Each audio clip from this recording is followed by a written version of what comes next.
नमस्कार, स्वागत है जेएमपी वेदर यूट्यूब चैनल पर। उत्तर पश्चिम भारत में पड़ रही झुलसा देने वाली भीषण गर्मी और संभावित चक्रवाती तूफान के ताज़ा अपडेट के साथ मैं हूं जितेंद्र दांगी।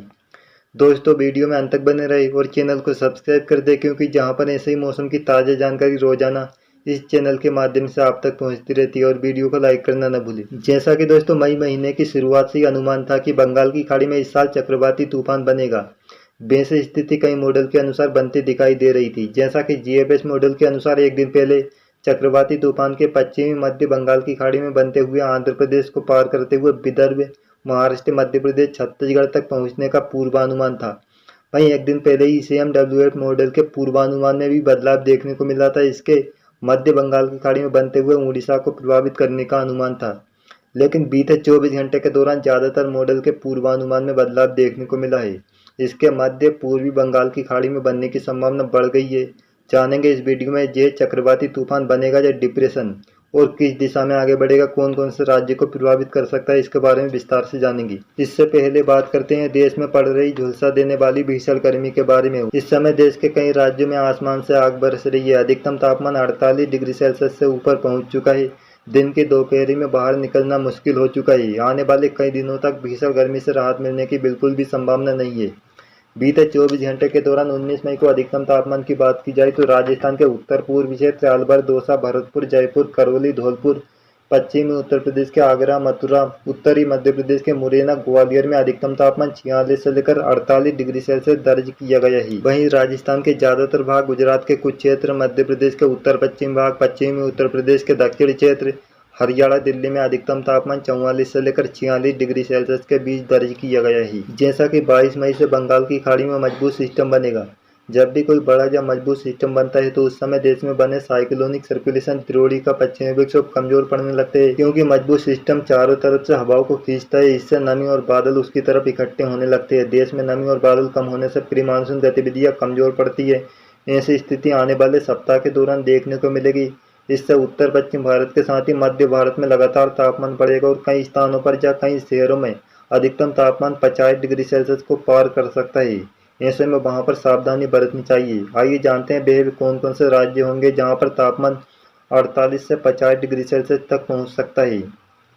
23 से लेकर 26 मई के बीच पंजाब, हरियाणा, दिल्ली, चंडीगढ़, पूर्वी पश्चिमी उत्तर प्रदेश के कई स्थान, राजस्थान के उत्तरी मध्य क्षेत्र, उत्तरी मध्य प्रदेश, पश्चिमी मध्य प्रदेश में अधिकतम तापमान 46 डिग्री सेल्सियस से लेकर कई स्थानों पर 50 डिग्री सेल्सियस को पार करने की संभावना है। बंगाल की खाड़ी में बनने वाला मजबूत सिस्टम 28 मई के बाद कमजोर पड़ेगा। उस समय गुजरात, राजस्थान के दक्षिणी भाग, मध्य प्रदेश, महाराष्ट्र से लेकर पूर्वी भारत तक दक्षिण पश्चिम में तेज हवाएं चलने की संभावना है।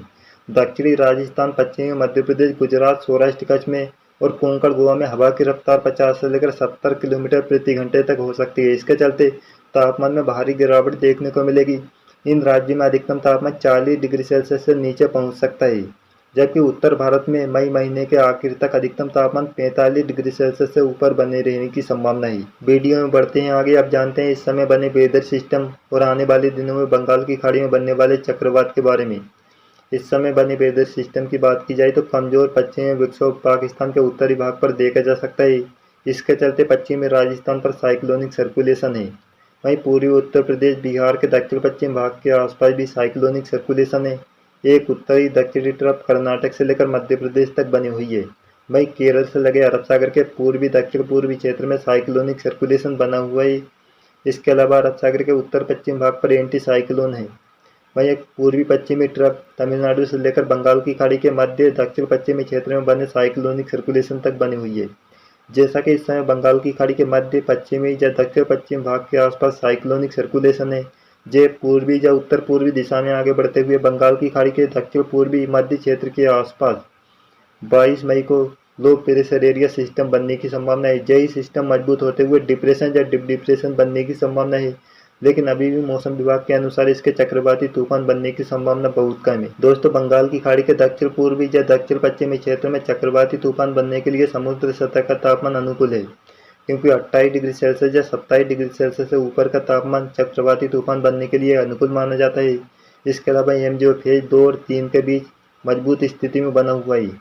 फेज 3 में काफ़ी मजबूत हो चुका है, यानी बंगाल की खाड़ी के दक्षिणी क्षेत्र हिंद महासागर के भूमध्य रेखीय वाले क्षेत्र से गुजर रहा है। इसके चलते बंगाल की खाड़ी में ज़्यादा नमी और बादल की मात्रा बढ़ रही है।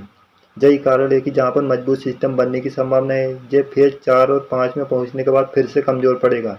यानी बंगाल की खाड़ी के पूर्वी क्षेत्र में आने वाले सप्ताह के दौरान लगातार नमी और बादल की मात्रा बढ़ती रहेगी, इसलिए जहाँ पर मजबूत सिस्टम बनने की संभावना काफ़ी ज़्यादा है। आइए जानते हैं बंगाल की खाड़ी में बनने वाले चक्रवात के ताज़ा पूर्वानुमान के बारे में। वैश्विक मौसम पूर्वानुमान के अलग अलग मॉडल के अनुसार ये कहाँ पर बनेगा, कौन कौन से राज्य को प्रभावित कर सकता है। सबसे पहले बात करते हैं एसएससी मॉडल की। जानी ऑस्ट्रेलिया मौसम विभाग के अनुसार इसके दक्षिण पश्चिम बंगाल की खाड़ी में बनते हुए उत्तर दिशा, जिसके बाद उत्तरी तटीय आंध्र प्रदेश को प्रभावित करते हुए विदर्भ तक पहुंचने की संभावना है। वहीं ECMWF मॉडल यानी यूरोपीय संगठन मौसम विभाग की माने तो ये बंगाल की खाड़ी के मध्य दक्षिण पूर्वी क्षेत्र में बनेगा। पहले ये उत्तर पूर्वी दिशा फिर उत्तर पश्चिम दिशा में मुड़ते हुए पश्चिम बंगाल उड़ीसा के तटीय इलाकों के बीच से होता हुआ झारखंड तक पहुंचने की संभावना है। वहीं GFS मॉडल यानी सभी देशों के सरकारी मौसम विभाग का संगठन है, उसके अनुसार बंगाल की खाड़ी के मध्य दक्षिण पूर्वी क्षेत्र में बनते हुए उत्तर या कुछ उत्तर पूर्वी दिशा में बढ़ते हुए पश्चिम बंगाल बांग्लादेश को प्रभावित करने की संभावना है। वहीं GEM मॉडल की माने तो यह उत्तर पूर्वी दिशा में आगे बढ़ते हुए म्यांमार या पूर्वोत्तर राज्य के दक्षिणी भाग तक पहुंचने की संभावना है। वहीं IC मॉडल के अनुसार यह म्यांमार के तट से होता हुआ बांग्लादेश तक पहुंचने की संभावना है। जाने कि ज़्यादातर मॉडल के अनुसार बंगाल की खाड़ी के मध्य पूर्वी क्षेत्र से होता हुआ उड़ीसा के पूर्वी क्षेत्र, पश्चिम बंगाल या बांग्लादेश के तट को प्रभावित करने की संभावना है।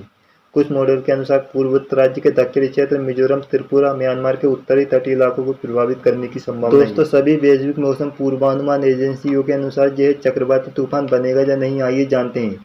जैसा कि दोस्तों 22 मई को बंगाल की खाड़ी के पूर्वी मध्य क्षेत्र अंडमान निकोबार द्वीपों के उत्तर पश्चिम भाग पर लो प्रेशर एरिया सिस्टम बनेगा। 23 मई को उत्तर पूर्वी दिशा में आगे बढ़ते हुए कम दबाव का क्षेत्र बना रहेगा। 24 मई को ये फिर से उत्तर दिशा में आगे बढ़ना शुरू होगा बंगाल की खाड़ी के पूर्वी क्षेत्र में पहुंचने के बाद, तब ये शाम तक डिप्रेशन बनने की संभावना है। 25 मई को भी डिप्रेशन के रूप में बंगाल की खाड़ी के पूर्वी और उत्तर पूर्वी क्षेत्र बंगाल की खाड़ी के इस क्षेत्र तक पहुंच सकता है म्यांमार के तट के आसपास, और शाम तक डिप्रेशन बनने की संभावना है। वहीं 26 मई को सुबह तक ये पश्चिम बंगाल उड़ीसा के तटीय इलाकों के नज़दीक पहुंचने के समय चक्रवाती तूफान यानी साइक्लोन स्टॉर्म बनने की संभावना है। उस समय हवा की रफ्तार 50 से लेकर 70 किलोमीटर प्रति घंटे तक पहुंच सकती है। और 26 मई की दोपहर से शाम तक उड़ीसा के पश्चिम बंगाल के तटीय इलाकों, खासकर पूर्वी मिदनापुर, पश्चिम बंगाल के दक्षिणी परगना, उड़ीसा के पूर्वी क्षेत्र, बालेश्वर, भद्रक, मयूरभंज को प्रभावित करने की संभावना है, जहां पर अत्यंत भारी बारिश होगी। कई स्थानों पर जलभराव जैसी स्थिति बनेगी। हवा की रफ्तार 50 से लेकर 70 किलोमीटर प्रति घंटे तक हो सकती है। जिसके बाद 26 मई की शाम से डिप्रेशन और 27 मई को डिप्रेशन और शाम तक लो प्रेशर एरिया सिस्टम के रूप में झारखंड, पश्चिम बंगाल के उत्तरी क्षेत्र तक पहुंचेगा। उस समय झारखंड के पूर्वी क्षेत्र, उड़ीसा के उत्तरी क्षेत्र, पश्चिम बंगाल के उत्तरी क्षेत्र में गरज चमक के साथ भारी बारिश होगी, जहां पर भी तेज हवाएं चलने की संभावना है।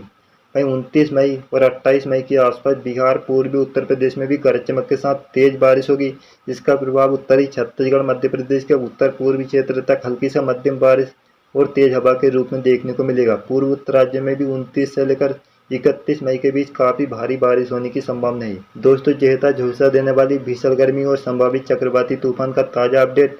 ये वीडियो आपको कैसा लगा हमें कमेंट में ज़रूर बताइए। आप सभी का बहुत बहुत धन्यवाद।